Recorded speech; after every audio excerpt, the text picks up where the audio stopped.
నిత్యమైన కృపతో నీకు వాత్సల్యము చూపుదును. యెషయా 54 అధ్యాయము 8వ వచనం. మనము ఏమై ఉన్నామో కేవలము దేవుని కృపయై ఉన్నాము. విశ్వాసము ద్వారా కృపచేతనే రక్షింపబడి ఉన్నాం. అయ్యా, తండ్రి, అబ్బా అని పిలిచే అర్హత దేవుడు అనుగ్రహించాడు. ప్రభువైన యేసుక్రీస్తు కృపా సత్య సంపూర్ణుడు. నీకు కృప వెంబడి కృపను అనుగ్రహించును.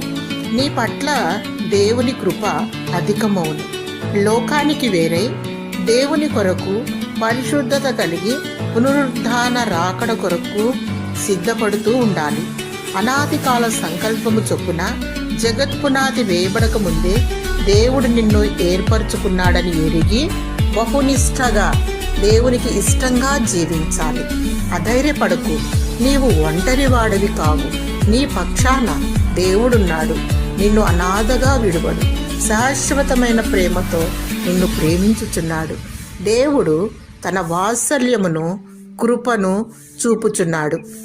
ఆయన నీ పట్ల ఆయన ఒక్కరే నమ్మదగిన దేవుడు. తన వాగ్దానమును నీ పట్ల నెరవేర్చును. జీవగ్రంథమందు నీ పేరు లిఖింపబడిన నిన్ను వరుడు తన రథములో కొనిపోబడును. దేవుని స్తుతించు. దేవుని కృప నీకు తోడయుండును గాక. ఆమేన్.